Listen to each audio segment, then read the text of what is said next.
Imagine it's Christmas Eve. The year is 1945, and the war is finally over. Somewhere in the hills of West Virginia, a light snow has dusted the ground like powdered sugar, and the windows of a farmhouse glow amber against the dark. Inside, there are children. There is laughter. There is the particular warmth that only exists in a home where people love each other freely, and where the holidays feel like something sacred. The world outside is quiet. The roads are empty. The neighbors are asleep. And the year, so full of grief and relief and the complicated weight of having survived something enormous, is almost over.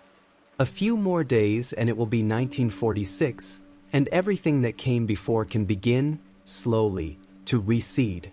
But tonight, the house is full. Tonight, there are 10 children.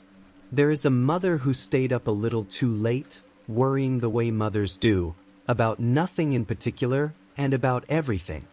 There is a father who fell asleep in his chair, the kind of deep sleep that comes after a long day of honest work.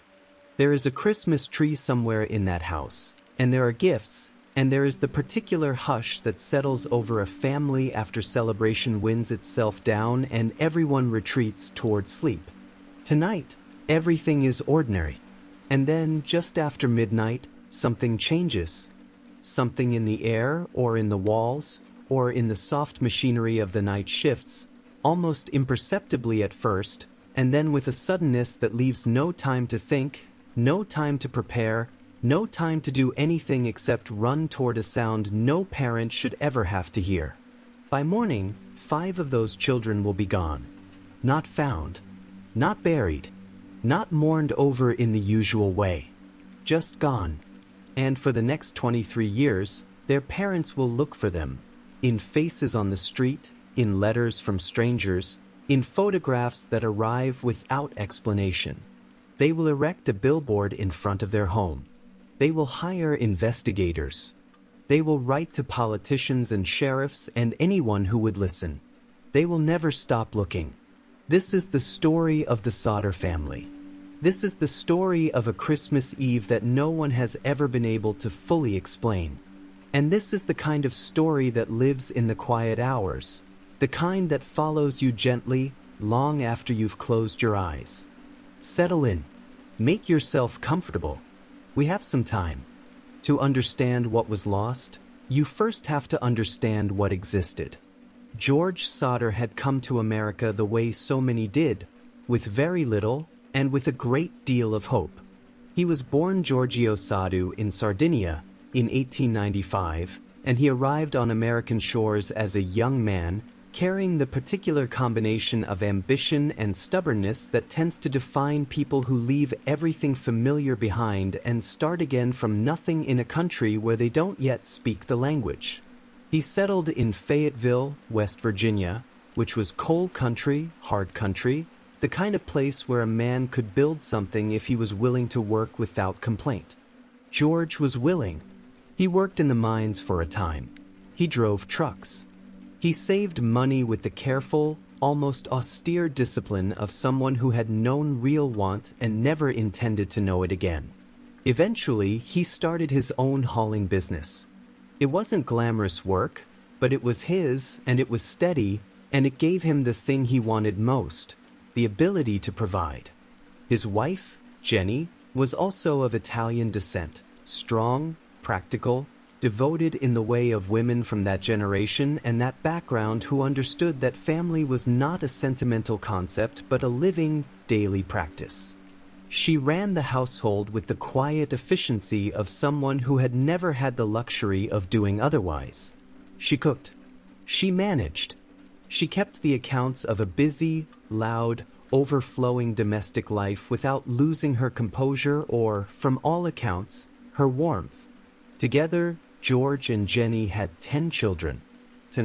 Their names were John, Martha, Louis, Jennie, Betty, Sylvia, George Jr., Maurice, Marion, and little Rosemary.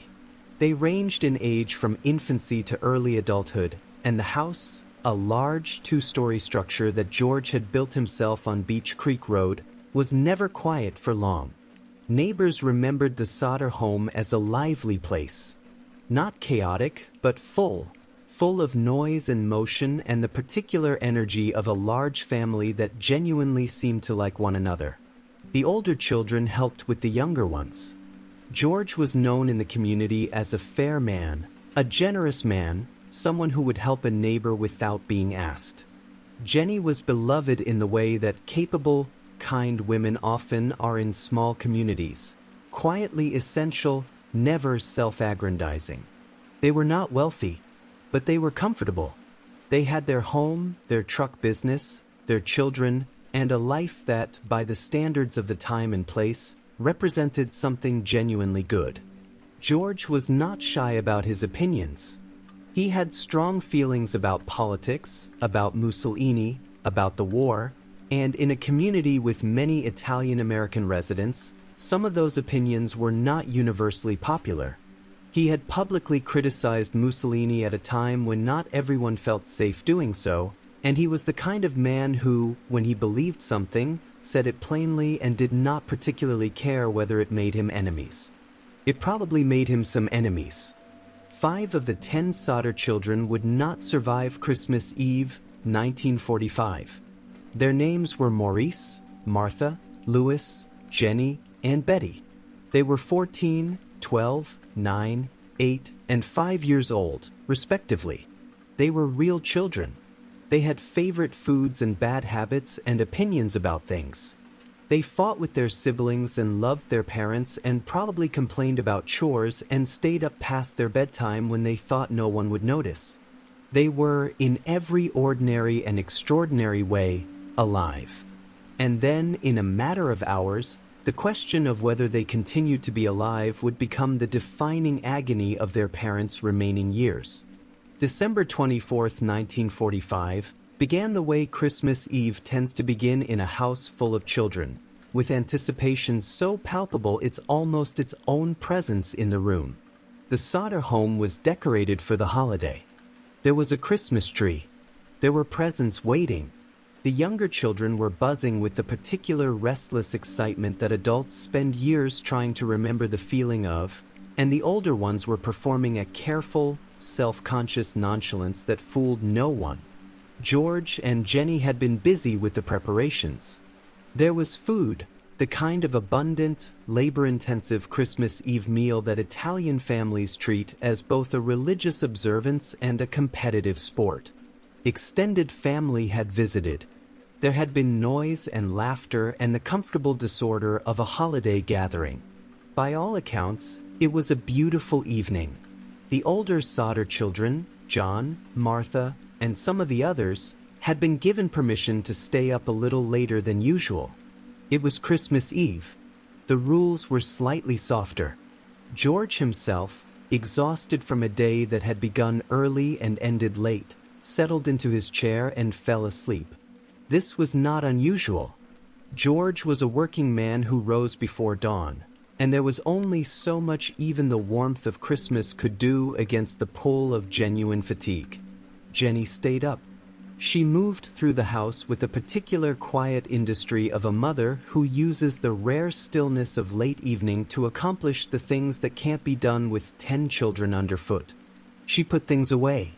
She checked on the younger children. She moved through her home the way she always did, purposefully, attentively, present. At some point in the late evening, the telephone rang. This is worth pausing on. The call was from a woman Jennie didn't recognize, or didn't recognize immediately. The woman asked for someone by name, a name that Jennie didn't place. Jennie told her she had the wrong number, but the call was strange. The woman's tone was strange. And the detail that Jennie would later return to again and again was that as she hung up the phone, she heard laughter in the background, not the laughter of a party or a gathering, but something else. Quieter. More deliberate, almost like the laughter was meant to be heard. She didn't know what to make of it. Most people wouldn't. The children went to bed in stages. The youngest went first, then the others, in the natural sequence of a household winding down. Maurice, Martha, Louis, Jennie, and Betty had all gone upstairs.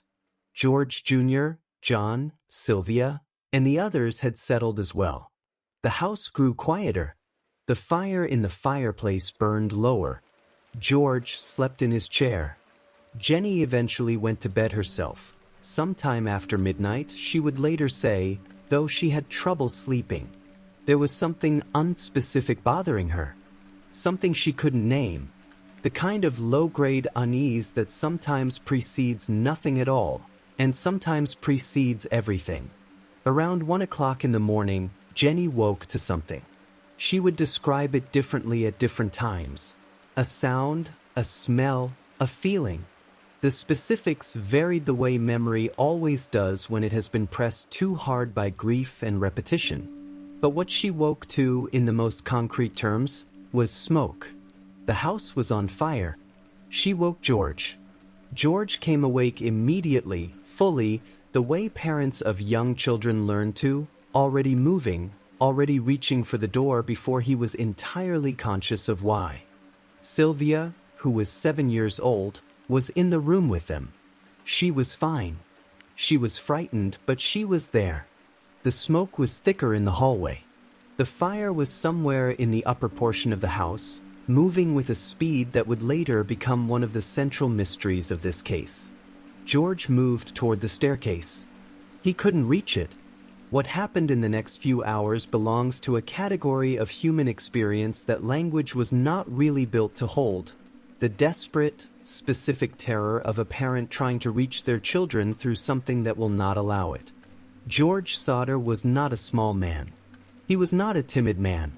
He had spent decades doing hard physical work, and he was not the kind of person who stopped when something was difficult. But the fire was moving in a way that blocked the staircase, the most direct route to the upper floor where 5 of his children were sleeping, and George had to think, had to pivot, had to find another way. He ran outside. His first thought was the ladder. There was an extension ladder kept on the side of the house. A working ladder, a practical thing, something George used for maintenance and kept in a reliable, consistent place because that was how George did things. He went to where it was always kept. It was not there. This is one of the details that will live with you. In the middle of a house fire, with 5 children on the upper floor, the ladder that was always there was simply gone. George searched in the dark, in the smoke, with fire visible through the upstairs windows. He could not find the ladder. He would later say he searched for it with increasing desperation, moving around the house, checking every place it might have been moved to, finding nothing. He went to the vehicles. He would drive one of his trucks beneath the second-floor window. He could climb up that way. He could break the window and get his children out. The trucks were there, 2 of them, solid working vehicles he relied on for his business. He knew how to start them. He had started them 1,000 times. Neither truck would start. Think about that for a moment. The ladder was missing. The trucks would not start. The fire was accelerating. George went back to the house.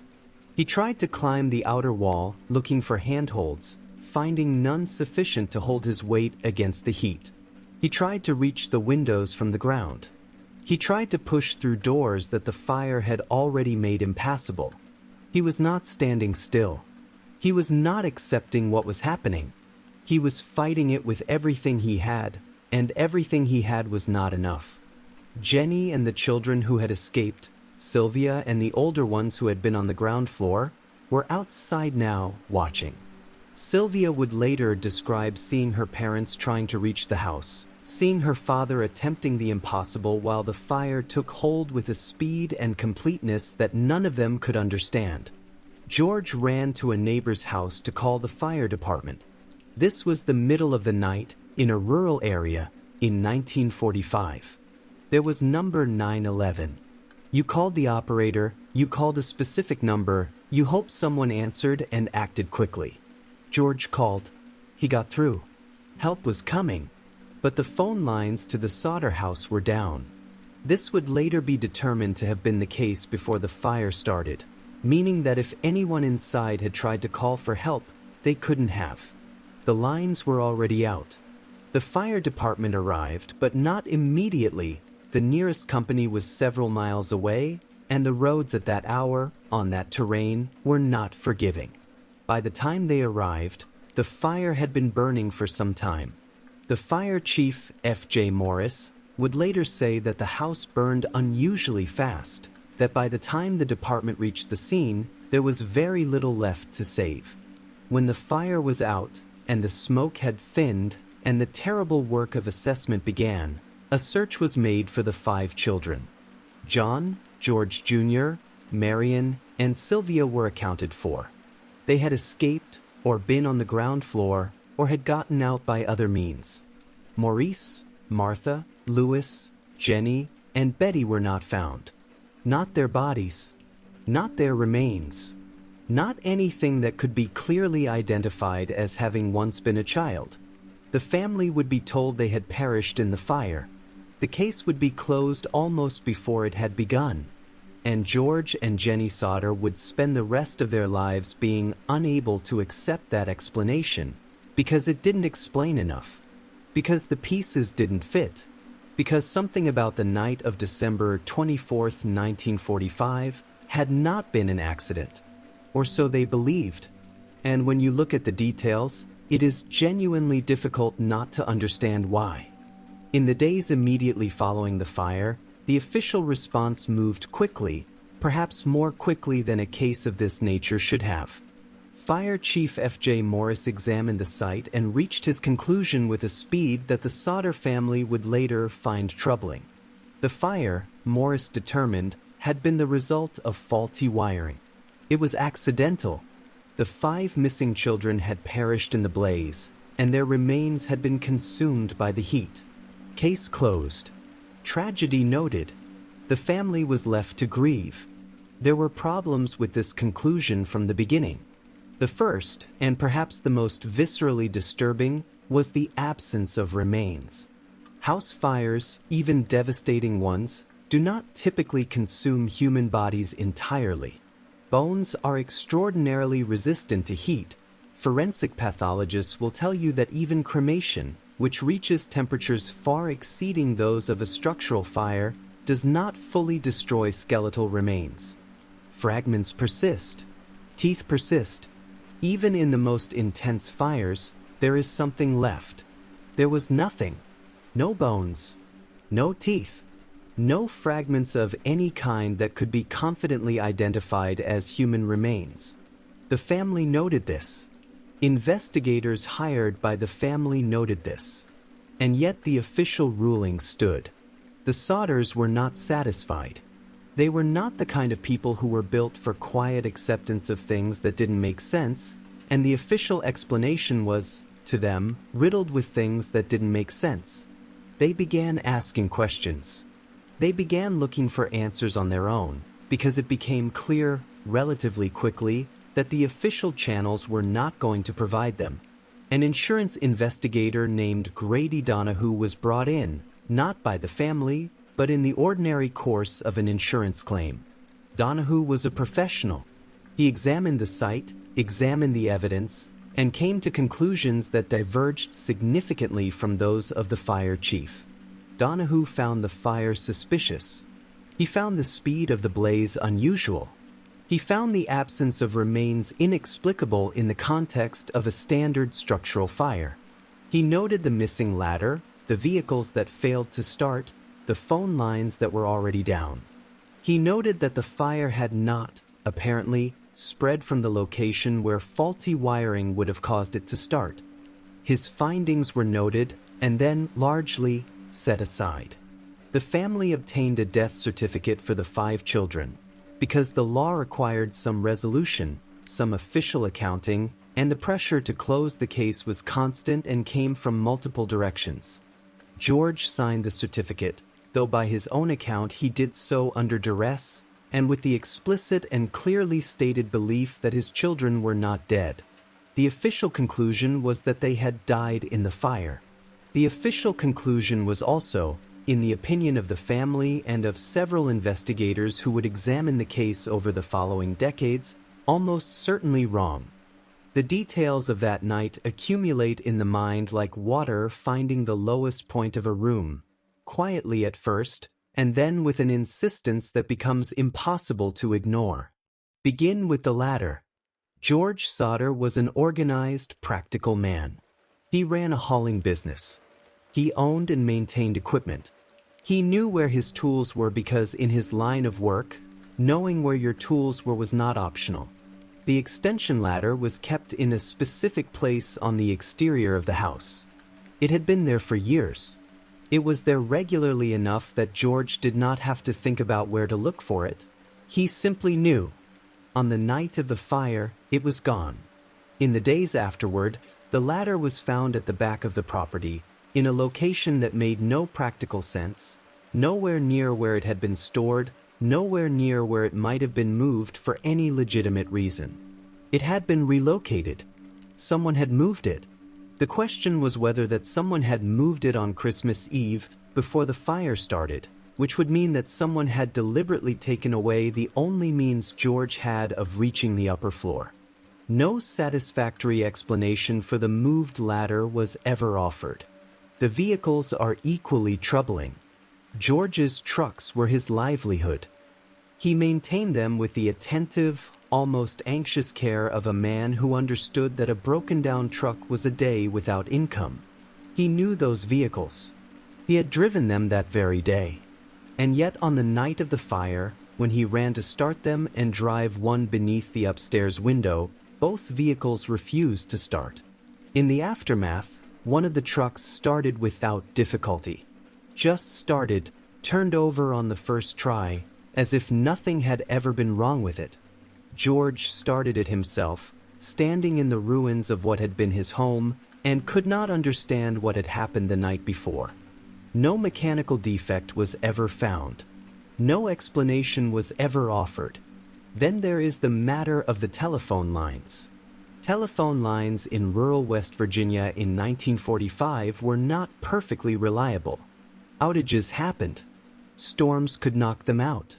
Cold weather, animal interference, aging infrastructure, these were all plausible explanations for a dead line on a December night. Except that the investigation determined the telephone lines serving the Sodder house had not failed due to weather or infrastructure. The lines had been cut. They had been cut, specifically, at a point on the exterior of the house. Cut cleanly, not frayed or broken, but severed. And the timing of the cut, to the extent that it could be determined, was consistent with it having happened before the fire started. Before the fire, which means that if anyone inside the house had tried to call for help in the early moments of the blaze, when 5 children were still sleeping upstairs, they would have picked up a receiver and heard nothing. Witnesses began to emerge, as witnesses do in cases like this, not immediately, but in the days and weeks and years that followed. A woman named Mrs. Ida McCoy and several others reported seeing a car moving away from the direction of the Sodder property in the early hours of Christmas morning. A car moving quickly, a car moving with the specific purposefulness of something that doesn't want to be followed. Through the windows, in the darkness, they believed they saw children. A woman named Georgia Graham reported seeing children in the back of a car early that morning, being driven by people she didn't recognize. The children, she said, did not appear to be there willingly. These accounts were never seriously investigated by law enforcement.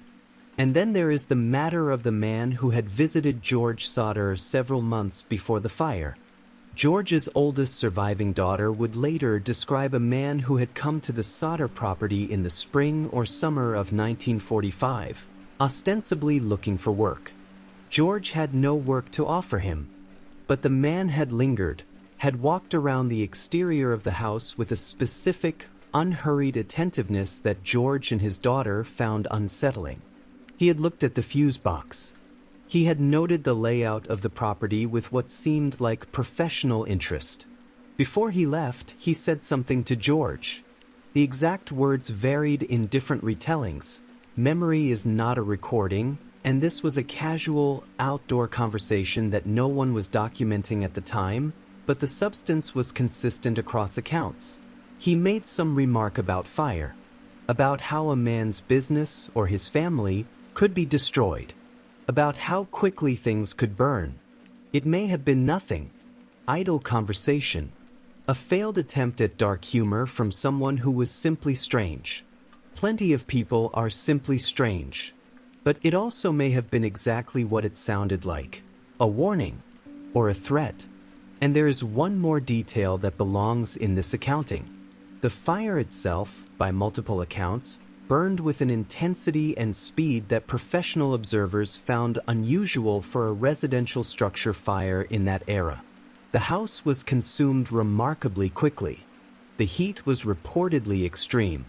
Fire investigators who looked at the case in later years noted that the burn pattern and speed were more consistent with an accelerant, something poured, something added, something that turned a house fire into something closer to an inferno, than with a slow smolder beginning from faulty wiring and spreading through an old wooden structure.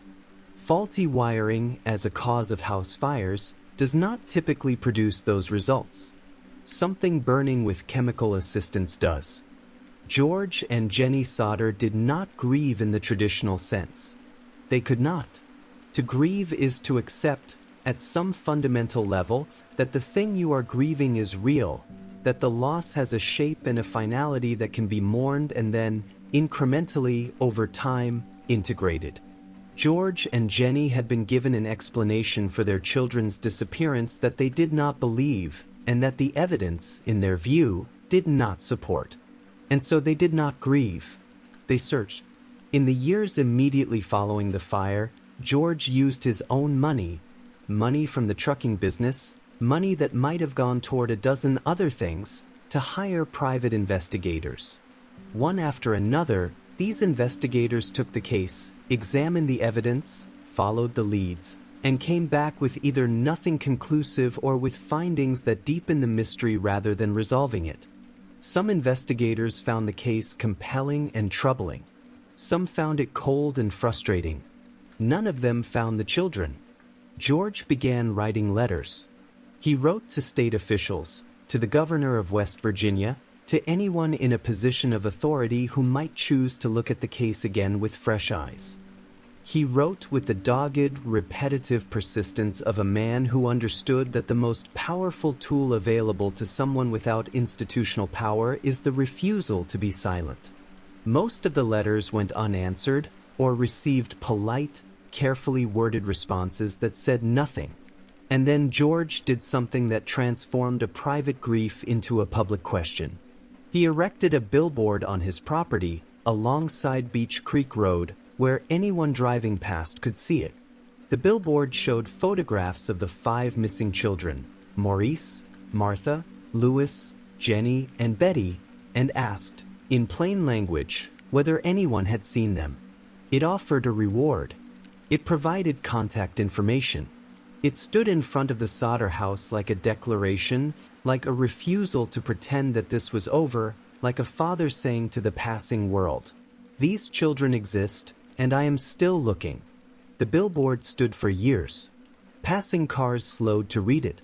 Newspapers wrote about it. It became, in the community and eventually beyond it, a symbol of something that people found difficult to look away from, the sight of parents who simply would not accept an answer they had not been convinced of. The leads that came in over the years were numerous and almost uniformly heartbreaking. A woman in New York thought she had seen one of the children. A man in Ohio reported a family living nearby that fit a description. Photographs were sent. Names were offered. Each one arrived like a small, fragile flame, and each one, eventually, went out. The case received periodic attention from journalists and investigators over the years, and with each wave of attention came new witness accounts and new theories, and with each wave came also the same wall, the absence of verifiable evidence, the passage of time, the resistance of the official version to revision. But then, in 1967, a letter arrived. It was addressed to Jennie. The return address was from the state of Kentucky. Inside was a photograph of a young man, perhaps in his late 20s, with dark eyes and a certain arrangement of the features that Jennie found, When she opened the envelope and looked at the face for the first time, almost unbearable to look at. The letter suggested, without certainty, without evidence that could be verified, that the young man in the photograph might be her son Louis. Louis, who had been 9 years old when he disappeared. Louis, who would have been in his early 30s in 1967. Jennie Sodder was not a credulous woman. She had been living with false leads for more than 20 years, and she understood, intellectually, the mechanisms by which grief could distort perception. But she looked at the photograph for a long time. She showed it to people who had known her family. She had experts compare it to photographs of Louis as a child. The resemblance, by multiple accounts, was striking. Not definitive, not provable, but real enough to make the breath catch in the throat. The letter was signed with a single name. No address was given beyond the return postmark. The sender was never identified. The young man in the photograph was never found. Every unsolved case accumulates theories the way a coastline accumulates driftwood, some substantial, some hollow, all of them shaped by the same relentless tide of human need to make sense of things that resist sense. The Sodder case has produced several theories over the decades, and each has its adherents, and none has been proven, and this is the part of the story where we sit quietly with the possibilities and let them breathe. The first theory is the official one, and it deserves to be stated clearly before it is examined. 5 children died in a house fire on Christmas Eve, 1945. Their remains were entirely consumed by the blaze. The fire was accidental, the result of faulty wiring. The missing ladder was coincidental. The vehicles that wouldn't start were a mechanical failure. The phone lines were down for mundane reasons. The witness accounts of children in passing cars were mistakes or misidentifications, or the kinds of imprecise recollections that traumatic situations produce. The family's inability to accept this conclusion was grief speaking. The natural, human, understandable refusal to believe that 5 children could be gone so suddenly and so finally. This theory is not impossible. It is not even implausible on its face. House fires do kill people. Remains are not always found. Grief does distort perception and create meaning where none exists. But the accumulation of specific, verifiable anomalies, the cut phone lines, the missing ladder, the vehicles that failed and then didn't, the unusual burn pattern, the absence of any bone fragments at all, makes the accidental explanation feel insufficient. Not impossible, just insufficient. The second theory involves organized crime, and it is grounded in specific, documented aspects of George Sodder's life and times. George Sodder was a principled man, and his principles had made him, at minimum, one powerful enemy. In the years before the fire, George had been approached by a man connected to local organized crime, a figure associated with the regional numbers operation and, more broadly, with the kind of informal criminal infrastructure that existed in many mid-century American communities. This man had wanted to use George's trucking business to distribute alcohol, specifically illegal alcohol, in quantities and in ways that would have made George a participant in the operation. George had refused. Not reluctantly, not with apologies, but flatly and completely. And he had made clear that his refusal was a moral one, not a negotiating position. He did not want the man's money. He did not want any part of the arrangement. The man had not responded well. In the context of this theory, the stranger who visited the Sodder property in 1945 and made remarks about fire was not making idle conversation. He was delivering a message. The fire itself was arson, arranged and executed as punishment for George's refusal to cooperate. The 5 children were not killed. They were taken. They were used as leverage, or they were taken because they were witnesses, or they were taken for reasons that belonged entirely to a criminal logic that neither George nor Jennie had any framework to understand. This theory explains the cut phone lines. You cut the phone lines before you start the fire so that no one can call for help in time. It explains the missing ladder. You move the ladder so that the father cannot reach the upper floor. It explains the vehicles that wouldn't start. You disable the vehicles the night before so that the father cannot improvise an escape route. And it explains the absence of remains, because if you have taken the children rather than killed them, there are no remains to be found. It does not explain fully what happened to the children afterward. This is where the theory becomes more painful and more speculative. If they were taken, where did they go? Were they placed in other families? Were they eventually released as adults who had been raised under different names and had no way of connecting themselves to a family in West Virginia? Did any of them know who they really were? The 1967 photograph sits here, in this gap in the theory, like a question that was asked once and never answered. The third theory involves a broader institutional context, and it is the most speculative, but not without a basis in the documented realities of mid-century America. George Sodder had been publicly critical of Mussolini and of Italian fascism at a time when American intelligence services were actively monitoring Italian-American communities for potential threats. There were organizations and individuals in that period who kept careful records of which Italian Americans were loudly anti-fascist, which were sympathetic to the old country's politics, and which might be useful or dangerous to various interests in the post-war reorganization of Europe. This theory is the most difficult to follow to any specific conclusion, because it requires assuming the involvement of entities who, by their nature, do not leave clear records. But those who have examined it point to a pattern. George's anti-fascist views were known. His refusal to cooperate with criminal elements was documented.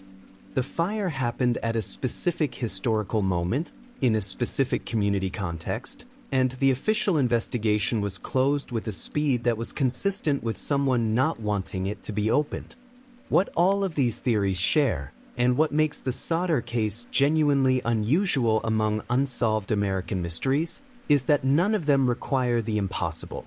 None of them ask you to believe in something supernatural, or statistically extraordinary, or beyond the reach of human explanation. They ask you to believe in things that humans do to other humans with terrible regularity: arson, abduction, corruption, the closing of inconvenient investigations. The scale is small. The actors are local. The motives are comprehensible, which, in some ways, makes it harder to think about. Not harder because it's implausible. Harder because it might be true. George Sodder died on August 25, 1968. He was 72 years old. He had been looking for his children for 23 years. He died without knowing what had happened to them, without having been given, by the state, by the investigators he had hired, by the witnesses who had come forward over the decades, by the photograph from Kentucky, by anyone or anything, a definitive answer. The billboard stayed up. Jennie kept it up after George was gone. It was, by then, weathered and repainted several times, the photographs of the children fading and being refreshed, the reward amount updated, the basic question unchanged. Have you seen these children? These 5 children, who were here on Christmas Eve, 1945, and were gone by morning? Jennie Sodder was a remarkable woman in ways that became fully visible only in the years after George's death, when she was alone with the question that had defined their marriage and their lives. She continued the search. She continued the correspondence. She continued to meet with investigators and journalists and people who wrote to her from across the country offering theories, offering leads, offering sympathy, offering cruelty, because there were people who wrote with cruelty, too, people who told her to accept the official explanation, people who called her delusional, people who seemed to find something threatening in a mother who wouldn't close a case. She answered most of them. The ones that deserved answers, she answered. The surviving children, John, Sylvia, George Jr., Marion, and ultimately the grandchildren and great-grandchildren that the family accumulated over the following decades grew up with the mystery as a fixed point in their family's identity. They grew up knowing who was missing. They grew up with the billboard on the property, with the photographs, with the awareness that their mother and father had never stopped looking for the people who were supposed to be there at Christmas dinner. Some of the surviving children came to accept, over time, that their siblings had died in the fire and that the official explanation, imperfect and unsatisfying as it was probably correct. Others maintained their parents' conviction that something had been done to the family, that the official version was a convenience and not a truth, that Maurice and Martha and Louis and Jennie and Betty were out there somewhere, under other names, living lives that had been chosen for them by people without the right to choose.